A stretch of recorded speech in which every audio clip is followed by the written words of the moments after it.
So scooter सेगमेन्टमा चाहिँ हामीले धेरै एडभान्समेन्टहरू देखिरहेको छौँ होइन। कुनै स्कुटरले चाहिँ BS6 कम्प्लाइन्ट FI इन्जिन लिएर आएको छ भने कुनै स्कुटरहरूले चाहिँ स्मार्ट फिचर्सहरू दिइरहेको छ जस्तै स्मार्ट कनेक्ट भनेर। वेल अब ओभरअलमा हेर्नु भने चाहिँ यो सबै स्कुटरहरू चाहिँ नर्मल स्कुटर्सहरू नै हुन् जसमा चाहिँ हामीले टिपिकल स्कुटर ओरिएन्टेड लुक्स र फिचर्सहरू पाउँछौँ। र यही नर्मल लाइसेन्सलाई ब्रेक गर्न चाहिँ सुजुकीले बर्गम्यान स्ट्रिट 125 लन्च गरेको थियो र यसको प्राइस रहेको छ 2,37,900 रुपिज। र इनिसियली 2 वर्ष अगाडि लन्च हुँदाखेरि चाहिँ अलिक ओभर प्राइस्ड फिल भयो भने अहिले चाहिँ कम्पिटिसनको कम्पेरिजनमा चाहिँ यो स्कुटर चाहिँ एक्सट्रिम भ्यालु प्रोपोजिसन जस्तो पनि देखिन्छ। सुजुकी बर्गम्यान एउटा म्याक्स स्कुटर हो जुनमा चाहिँ नर्मल स्कुटर भन्दा लार्जर फ्रेम युज गरेको हुन्छ र यसले गर्दा यसको व्हील बेस पनि अलि लेन्दी हुन जान्छ र एन्ड रिजल्टमा यो get a muscular and beefy looking scooter जसमा स्पेसिङ, कम्फर्ट र प्र्याक्टिकलिटी जस्तो सबै कुराहरू मजाले इन्क्लुड गर्न मिल्छ। सो यो सबै कुरा चाहिँ सुजुकी बर्गम्यान स्ट्रिट 125 मा छ कि छैन भनेर चाहिँ आज हामी हेर्ने नै छौँ। It's me Anmol, let's get started. So सबैभन्दा पहिला सुरु गरौँ यसको prominent part Suzuki Burgman street 125 को डिजाइनबाट। सो सुजुकी बर्गम्यान स्ट्रिट 125 चाहिँ सुजुकी बर्गम्यान 400बाट इन्स्पायर्ड भएको एउटा म्याक्स स्कुटर हो र जेनरली म्याक्स स्कुटरहरू भनेको चाहिँ योभन्दा अझै बढी बल्की, बिफी र स्पेसियस हुन्छ। तर एजियन मार्केट र प्राइसलाई कन्सिडर गरेर चाहिँ सुजुकीले यसलाई अलिक सानो फ्रेम दिएको छ। बर्गम्यान 125 3टा कलर्समा एभाइलेबल छ, व्हाइट, ब्ल्याक एन्ड ग्रे। र हामीसँग भएको review unit is the one in grey, matte finishing दिएको छ which looks pretty cool. So स्पेसिफिकमा जानु पर्दा let's start with front section. First time हेर्दा तपाईँले 3टा मेन कुरा नोटिस गर्न सक्नुहुन्छ, हेडल्याम्प, साइड प्यानलमा इन्टिग्रेटेड साइड इन्डिकेटर्स र एउटा ठुलो विन्डसिल्ड। अब बर्गम्यान स्ट्रिटमा चाहिँ LED हेडल्याम्प नै दिएको छ, complimented by this white strip DRLs र यसको दुईटै लो बिम र हाई बिमको पावर र नाइट टाइम भिजिबिलिटी चाहिँ सेटिस्फ्याक्टोरी नै छ। अब यही हेडल्याम्पको मुनिको साइड इन्डिकेटर्स आर बल्ड अनि युनिक प्लेसमेन्ट रहेको छ यसमा चाहिँ। ननदलेस युनिक भए पनि डाउनवार्ड्स प्लेसमेन्टले गर्दा अन रोड भिजिबिलिटी चाहिँ स्टिल डाउटफुल नै छ। सिमिलरली ब्ल्याकआउट विन्डसिल्ड दिएको छ जसको खासै प्र्याक्टिकल युज केस त छैन, तर म्याक्स स्कुटरको लुक्सलाई रिप्रेजेन्ट गर्न चाहिँ डेफिनेटली हेल्प गर्छ। अब साथसाथै यो छेउमा भएको एडिसनल क्रोम ट्रिटमेन्टले गर्दा पनि बर्गम्यान 125 अगाडिबाट हेर्दा चाहिँ अलिक प्रिमियम नै देखिन्छ। सो फ्रन्टबाट झट्ट हेर्दाखेरि चाहिँ बर्गम्यान स्ट्रिट 125 मा त्यति धेरै म्याक्स स्कुटर भाइब नदेखे पनि साइडबाट हेर्दाखेरि चाहिँ यो एउटा म्याक्स स्कुटर हो भन्ने कुरा चाहिँ क्लियर हुन्छ। र यसको बल्की फ्रन्ट एन्ड चाहिँ साइडबाट हेर्दाखेरि अझै धेरै लार्जर देन लाइफ देखिन्छ र यसको रियर पोर्सनमा पनि त्यो स्टाइलिस सार्प डिजाइन चाहिँ कन्टिन्यू गरेको छ। र इन्ट्रेस्टिङली यसमा चाहिँ हामीले डुअल पेन्ट स्किम पनि पाउँछौँ, त्यति धेरै नोटिसेबल चाहिँ छैन तर हुन्छ नि क्लेभरली इन्टिग्रेट गरेको छ। सुजुकी बर्गम्यानमा चाहिँ व्हील बेस 1265 मिलिमिटरको दिएको छ र यसमा चाहिँ नर्मल स्कुटरहरूभन्दा लङ्गर सिट पाउनुहुन्छ र यसको साथसाथै फुटबोर्ड पनि स्पेसियस नै छ। अब यसमा सिट स्टाइलिङ चाहिँ 2 लेभलको दिएको छ जसमा सिट कुसनिङ पनि निकै राम्रो छ। अब यसमा चाहिँ के छ भन्दाखेरि एभरेज अर टल राइडर्सहरूलाई चाहिँ अगाडि या पछाडि बस्न सजिलै हुन्छ भने सर्ट राइडर्सहरूलाई चाहिँ बस्न अर ओर्लिँदा चाहिँ अलिक गाह्रो फिल हुनसक्छ। र यसमा चाहिँ अरू पनि के छ भन्दाखेरि एउटा क्रुजिङको लागि फोकस भनेर बनाएको छ, सो युनिक फुट पोजिसन पनि दिएको छ यसमा।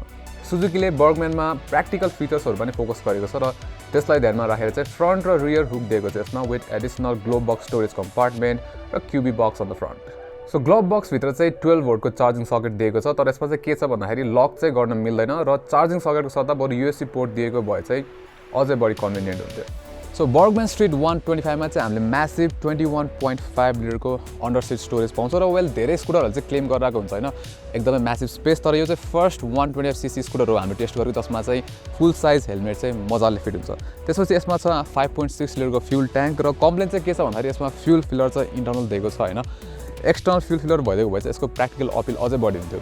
वेल एनिवेज यसको माइलेज चाहिँ it's around 40 to 45 kilometre per litre which is good for max scooter तर not impressive for 125cc scooter segment. अब कुरा गरौँ बर्गम्यान 125 को टायर्स र ब्रेकिङ पर्फर्मेन्सको। सो अगाडि 12 इन्चको टायर दिएको छ भने पछाडि चाहिँ 10 इन्चको टायर दिएको छ। वेल अब अगाडिको टायरको साइज चाहिँ ठिकै छ तर पछाडिको टायरको चाहिँ एटलिस्ट स्कुटरको बडीको कम्पेरिजनमा चाहिँ कमिकली अलिक धेरै सानो नै देखिन्छ। अब साइड प्रोफाइल र रियर प्रोफाइलबाट हेर्दा चाहिँ रियर व्हील अलिक नन एक्जिस्टेन्ट नै देखिन्छ। ननदलेस 12 इन्चकै अलिक वाइडर टायर दिएको भए चाहिँ ह्यान्डलिङ र कर्नरिङ पनि अझै बढी राम्रो हुन्थ्यो, प्लस यसको ओभरअल लुक्समा पनि अझै बढी कम्प्लिमेन्ट गर्थ्यो। सो ब्रेकिङ चाहिँ यसमा त्यही standard front disc rear drum combo दिएको छ र ओभरअल सेफ्टी इम्प्रुभ गर्न चाहिँ सुजुकीले यसमा CVS सिस्टम दिएको छ, कम्बी ब्रेकिङ सिस्टम। सो तपाईँले सिङ्गल ब्रेक युज गर्दाखेरि पनि दुईटै रियर र फ्रन्टमा चाहिँ इक्वल फोर्स डिस्ट्रिब्युट भइरहेको हुन्छ र real world performance is good enough. So यसमा पनि सुजुकी जिक्सरमा जसरी नै ब्रेकको फिडब्याक चाहिँ राम्रो र कन्फिडेन्स इन्सपायरिङ छ। वेल अब रियरको ब्रेक चाहिँ अलिक स्पन्जी फिल दिन्छ, तर दुवै ब्रेक युज गर्ने हो भने चाहिँ ब्रेकिङ इज गुड। अब रियर सेक्सनको कुरा गर्दा अगाडि जस्तै प्रोमिनेन्ट डिजाइन एलिमेन्ट्सहरू युज गरेको छ। You get a multi LED tail lamp along side indicators र यसको ग्र्याब बार पनि निकै ठुलै छ र यसले गर्दा चाहिँ यसको स्कुटरको ओभरअल एस्थेटिक्सलाई पनि निकै कम्प्लिमेन्ट गर्छ यसले। अब अरू एलिमेन्ट्स भनेको चाहिँ यसमा all white LED digital instrument console दिएको छ र यो चाहिँ सुजुकी जिक्सरको मोडिफाइड क्लस्टर जस्तो पनि देखिन्छ र चाहिने जति इन्फर्मेसनहरू चाहिँ सबै डिस्प्ले गर्छ यसले। अब अर्को कुरा चाहिँ के छ भन्दाखेरि यसमा नर्मल स्कुटरहरू भन्दा चाहिँ यसको ह्यान्डल बार अलि माथि आएको जस्तो देखिन्छ होइन, र यसको बिल्ड र क्वालिटी चाहिँ it is exactly like the one in Suzuki Intruder. एउटा डिफ्रेन्स चाहिँ के छ भन्दाखेरि यो चाहिँ अलि सानो छ ह्यान्डल बार। अब स्विचेस क्वालिटीहरू राम्रो छ, but it does miss out on an engine kill switch जुन चाहिँ अहिले सबै स्कुटरहरूमा चाहिँ मेन स्ट्रिम हुँदैछ। अब talking about the mirrors, Suzuki मोटरसाइकल्सहरूमा युज हुने मिरर्स नै युज भएको छ, सो स्टाइलिस पनि छ र भिजिबिलिटी पनि राम्रो छ at least for scooter. So Suzuki Burgman street 125 को लुक, फिल र डिजाइनको बारेमा त कुरा भइहाल्यो। अब लेट्स टक अबाउट यसको performance. So Suzuki Burgman street 125 मा चाहिँ हामीले 124cc को एयर कुल्ड इन्जिन पाउँछौँ with SCP technology, Suzuki echo performance. र इन्जिनको कुरा गर्दाखेरि चाहिँ यसमा दुईवटा कुरा ध्यानमा राख्नुपर्ने हुन्छ। फर्स्ट, यसमा चाहिँ सुजुकी एक्सेस 125 को इन्जिन युज गरेको छ, सो पर्फर्मेन्स र एक्सपिरियन्स मोर लेस सिमिलर नै हुन्छ। र अर्को कुरा चाहिँ के छ भन्दाखेरि यसमा चाहिँ BS4 कार्बोरेटर इन्जिन दिएको छ, it's not a BS6 engine. अब इन्डियन मार्केटमा चाहिँ सुजुकी एक्सेसको इन्जिन धेरै नै पपुलर छ र त्यही लेभल अफ पपुलारिटी र पर्फर्मेन्स सुजुकी बर्गम्यान स्ट्रिट 125 मा देख्न सकिन्छ। इन्जिनको पर्फर्मेन्स एकदमै रेस्पोन्सिभ र पन्ची छ। सो यसमा पिकअप चाहिँ अलिक स्लो बिल्ड हुन्छ, सो हुन्छ नि तपाईँले थोडल दिएको अलिक डिले पछि चाहिँ टर्क र पावर फिल हुन्छ। अब यसमा के छ भन्दाखेरि लो एन्ड पर्फर्मेन्स चाहिँ खासै राम्रो छैन यसको होइन, सो मिड रेन्ज र टप एन्डमा चाहिँ त्यो मजाले फिल हुन्छ क्या टर्क र पावर होइन, तर लो एन्डमा चाहिँ खासै फिल हुँदैन। अब यसको इन्जिन चाहिँ सुपर रिफाइन्ड छ, सो हुन्छ नि भाइब्रेन्सहरू चाहिँ लगभग खासै भेटिँदैन, तर एक्सलेट गर्न खोज्दाखेरि चाहिँ यो फुटबोर्ड एरियामा चाहिँ अलिकति भाइब्रेन्सहरू चाहिँ हामीले फिल गर्न सक्छौँ। So सुजुकी बर्गम्यानमा सस्पेन्सन चाहिँ अगाडिपट्टि टेलिस्कोपिक फ्रन्ट सस्पेन्सन छ भने पछाडिपट्टि चाहिँ मोनो सक स्विङ आर्म दिएको छ। एज एक्सपेक्टेड यसको सस्पेन्सनको फिल चाहिँ अलिकति सफ्ट र स्टिफको मिडल ग्राउन्डतिर नै छ, सो अफ रोड र अन रोडमा चाहिँ हामीले मिक्स अफ सफ्ट र हार्ड चाहिँ फिल गर्न सक्छौँ। तर हुन्छ नि यसको सस्पेन्सन ओभरअलमा चाहिँ अलिकति स्टिफर साइडतिर छ। ननदलेस आई थिङ्क सिटिङ कम्फर्ट अलिक राम्रो भएर होला, सस्पेन्सन स्टिफ भयो भने त्यस्तो अनकम्फर्टेबल चाहिँ फिल हुँदैन।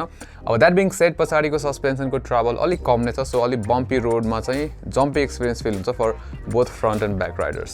सो सुजुकी बर्गम्यान स्ट्रिट 125 चाहिँ हामीले हुन्छ नि अलमोस्ट एक हप्ता जस्तो चलाइसक्यौँ र यसलाई चाहिँ हामीले डिफ्रेन्ट सिनारियोजहरू थ्रु चाहिँ टेस्ट गऱ्यौँ होइन, र सबै सिनारियोमा चाहिँ यसको पर्फर्मेन्स राम्रो थियो। सो हाइवेको ट्राफिकमा होस् अथवा लङ हाइवे राइड्सहरूमा होस् होइन, यसले चाहिँ निकै राम्रो पर्फर्म गर्छ र सबै स्कुटरहरू जस्तो यसको हुन्छ नि एक्सपिरियन्स सबभन्दा राम्रो चाहिँ 40 to 60 km/h को स्पिडमा चाहिँ एकदम राम्रो छ। अब स्पिडको कुरा गर्दा चाहिँ सुजुकीले यसको टप स्पिड 91 km/h भनेर क्लेम गरेको छ, तर अनफर्चुनेटली पछाडिको सानो टायरको कारणले गर्दा चाहिँ यो क्लेम भेरिफाई गर्न चाहिँ त्यति कम्फर्टेबल चाहिँ फिल भएन, तर I have pass the 80 kmph को मार्क अन द स्कुटर। अब हाई स्पिड राइडमा स्कुटर स्टेबल नै छ, त्यही पनि I don't feel much confidence with small rear tyre, र इन एनी केस ह्यान्डलिङ होस्, मनोभरिङ होस्, नत्र कर्नरिङ नै होस्, सबै जस्तो सिनारियोजमा चाहिँ सुजुकी बर्गम्यानले चाहिँ जे होस् राम्रै पर्फर्म गर्छ। सो यसको बिफी लुक्सले गर्दाखेरि चाहिँ यसको फ्लेक्सिबिलिटी त्यति राम्रो छैन जस्तो लाग्छ, सो त्यही टेस्ट गर्न चाहिँ हामीले चाहिँ यसमा लिमिटेड स्पेसमा यु टर्न गर्न ट्राई गर्न खोजेको थियौँ, र यसको यो जुन सेपरेटेड ह्यान्डल बार छ यसले गर्दा चाहिँ यसको टर्निङ रेडियस निकै राम्रो छ, सो त्यसले गर्दा चाहिँ हामीले यु टर्न गर्न पनि it was pretty easy. Interestingly Burgman isn't just about the performance, यसमा कम्फर्ट लेभल पनि निकै राम्रो छ। अब एक्लै चलाउँदा होस् अर पछाडि पिलियन राखेर चलाउँदा होस्, comfort continues to remain the same, plus heavy pillion हुँदाखेरि पनि इन्जिन पर्फर्मेन्समा चाहिँ खासै इस्यु पर्दैन, र यसको ग्राउन्ड क्लियरेन्स पनि निकै राम्रो छ है, 160 mm दिएको छ, र यसले गर्दा चाहिँ कम्फर्ट र प्र्याक्टिकलिटी पनि निकै राम्रो काम गर्छ, र बाइ द वे यसको ग्राउन्ड क्लियरेन्स चाहिँ स्कुटरमा वान अफ द हाइएस्ट पनि हो। सो बर्गम्यान स्ट्रिट 125 को हामीले पोजिटिभ कुराहरू त सबै गरिसक्यौँ, अब लेट्स टक अबाउट यसको नेगेटिभ कुराहरू। सो अब यो चाहिँ वेल अलिकति तपाईँ पनि डिपेन्ड हुन्छ होइन, सो तपाईँ टल राइडर हुनुहुन्छ र तपाईँले हुन्छ नि अलरेडी स्कुटरको चाहिँ एक्सपिरियन्स छ भने चाहिँ यसको फुल पोटेन्सियल युज गर्न सक्नुहुन्छ, तर हुन्छ नि तपाईँ चाहिँ अलिक सर्ट राइडर हुनुहुन्छ र तपाईँलाई चाहिँ हुन्छ नि त्यति एक्सपिरियन्स छैन, or let's say if you are beginner, त्यसो भए चाहिँ तपाईँले यसको सिट हाइट र यसको वेटले गर्दाखेरि चाहिँ अलिकति इन्टिमिडेटिङ लाग्न सक्छ। सो 120cc स्कुटर सेगमेन्ट चाहिँ हाइली कम्पिटेटिभ छ तर अहिले बर्गम्यान स्ट्रिटको केस चाहिँ अलिक युनिक छ किन भन्दाखेरि इट्स अ म्याक्सी स्कुटर र नेपालमा अब हेर्ने हो भने मेन स्ट्रिममा पपुलर म्याक्सी स्कुटर भनेको चाहिँ बर्गम्यान स्ट्रिट मात्र रहेको छ वेल अब यसो हेर्दाखेरि यामाहाको NMAX 155 पनि छ तर it's in a league of its own so with that in mind Burgman street चाहिँ अलिक युनिक प्रपोजिसनमा छ हुन्छ नि जसले चाहिँ अब नर्मल स्कुटरहरूसँग कम्पिट त गर्छ तर यसको अपिल र रोड प्रेसेन्स चाहिँ अलिक छुट्टै नै छ कि so it would not be fair to compare it with the likes of Honda Grazia 125 or TVS Ntorq 125 or ray ZR 125 FI अब कम्पेयर गरिहाल्ने हो भने पनि रोड प्रेजेन्स र स्टोरेज स्पेसको हिसाबमा चाहिँ Burgman street 125 comes out on top तर माइलेज र पर्फर्मेन्सको हिसाबमा चाहिँ वी क्यानट से सो र फ्यु फिचर्सहरू पनि मिसिङ छ यसमा जस्तै इन्जिन किल स्विच त्यसपछि बेसिक इन्स्ट्रुमेन्ट कन्सोल र पछाडिको रियर टायर पनि इट्स स्मल वेल अब यो सबै कुराहरू चाहिँ यसको BS6 भर्जनमा चाहिँ एड्रेस गरेको छ तर अहिलेको लागि यो प्राइस पोइन्टमा अफर गरेको कुराहरू चाहिँ makes it worth while so यो थियो हाम्रो सुजुकी बर्गम्यान स्ट्रिट 125 को फुल रिभ्यू र तपाईँ चाहिँ अलिक टल राइडर हुनुहुन्छ त्यसपछि हुन्छ नि लङ राइड्सको लागि चाहिँ कम्फर्टेबल स्कुटर खोजिराख्नु भएको छ भने चाहिँ दिस इज इट तर you have to compromise on the mileage so यो भिडियोमा यति नै राम्रो लाग्यो लाइक गरिदिनुहोस् सेयर पनि गरिदिनुहोस् र हाम्रो च्यानल चाहिँ सब्सक्राइब पनि गर्नुहोला र त्यहाँ भएको त्यो बेल आइकन पनि थिच्नु होला for notifications until next time नमस्ते